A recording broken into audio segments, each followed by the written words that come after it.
La reine Taïtou d'Abyssinie se tenait aux côtés de son roi, son regard résolu, fixé sur le comte Antolénie d'Italie. Elle vient de dévoiler un accord perfide destiné à soumettre l'Éthiopie à la domination italienne. Son refus catégorique du traité résonnait dans la salle, accompagné du silence tendu des diplomates, défiant ainsi la prétention impériale européenne avec une bravoure sans équivoque. Le comte Antonelli, rouge de colère, comment une bande de sauvages ose défier une puissance coloniale? Il menace alors de faire la guerre à l'Éthiopie, pensant que la reine pliera sous la pression. Mais c'est mal connaître la reine Taïtou, imperturbable, répondit avec un calme glacial. Ne perdez pas votre temps à parler de menaces. Agissez, nous vous attendons de pied ferme. Taïtou, réputé pour son caractère intrépide et son attachement profond aux traditions éthiopiennes, nourrissait une profonde méfiance envers les Européens, qu'elle jugeait arrogants et cupides, toujours prêts à asservir les peuples pour leur propre gain. Le traité de Huichal entre l'Éthiopie et l'Italie interdisait l'Italie d'envahir l'Éthiopie. Mais au final, ce traité a été falsifié, donnant ainsi le pouvoir à l'Italie de poursuivre son expansion dans le royaume. La reine n'était pas dupe et les Abyssiniens étaient résolus à ne plus vivre en servitude. Partout dans le royaume, hommes, femmes, enfants répétaient le cri de ralliement. La liberté ou la mort. La guerre est imminente. Un jour de février 1896, à l'aube, des coups de feu retentirent. Le général Baratieri, à la tête de plus de 15 000 soldats italiens lourdement armés, envahit l'Éthiopie. Leur objectif était clair, en finir avec ce qu'ils considéraient comme des hordes de sauvages mal armés. C'était censé être une attaque surprise, mais face à eux se dressaient l'impératrice Taïtou et l'empereur Ménélique II, avec plus de 80 000 combattants éthiopiens. Malgré leurs désavantages évidents en armement moderne, plus de 20 000 Éthiopiens n'avaient pas d'armes à feu. Ils ne portaient que leurs boucliers en peau d'animal, des lances, des épées traditionnelles, des couteaux. Mais les Abyssiniens étaient farouchement déterminés à défendre leurs terres contre l'invasion étrangère. La reine Taïtou, connue pour son courage et son leadership, avait établi une stratégie de guerre ingénieuse. Elle se tenait au premier rang, tel un commandant d'armée. Elle marchait avec les combattants, galvanisant ses troupes. Elle parcourait les lignes avec une assurance calme, donnant des ordres précis, réajustant les positions, inspirant confiance à chaque soldat. Chaque village, dans chaque vallée reculée d'Éthiopie, envoyait son guerrier en réponse aux tambours de guerre. Malgré leur diversité manifeste de langues, de religions, de cultures, tous les Éthiopiens se sont unis pour combattre l'envahisseur. Les paysans fournissaient un soutien logistique crucial, apportaient de la nourriture et des fournitures aux combattants.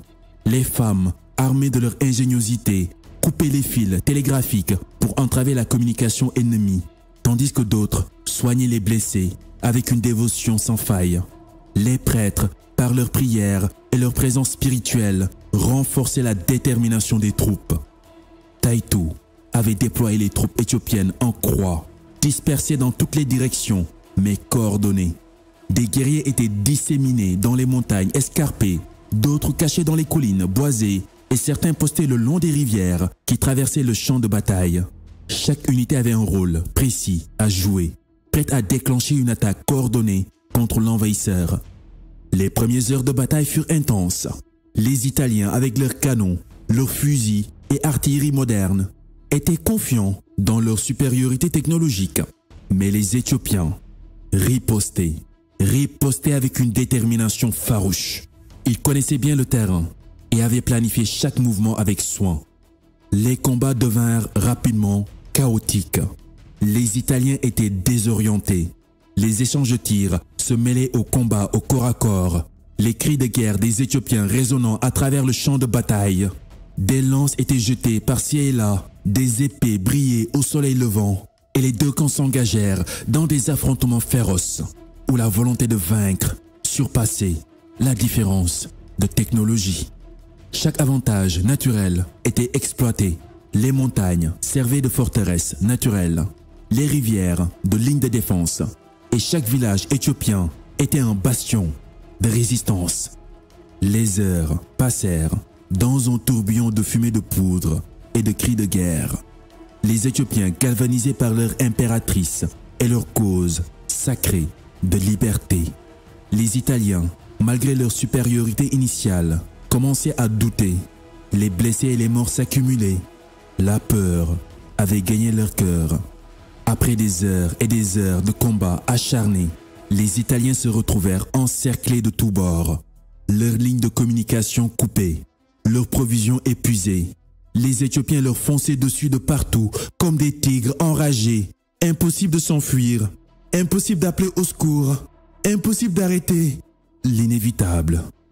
Le général Baratieri, face à l'évidence, accepte de capituler. C'était la fin. La reine Taitu Batoul, à côté de l'empereur Ménélique II, et toute la nation d'Éthiopie, hommes, femmes, enfants, debout, ensemble et fiers, face à leur victoire incontestable. Oui, l'Éthiopie vient de botter les fesses aux colons italiens, affirmant ainsi la volonté d'une nation africaine, souveraine et résolue à le rester. Le traité d'Addis Abeba du 26 octobre 1896 fut conclu entre l'Éthiopie et l'Italie, ce qui clôtura la guerre italo-éthiopienne et contraint l'Italie à abandonner toute ambition coloniale en Éthiopie. La bataille d'Adwa eut un retentissement planétaire.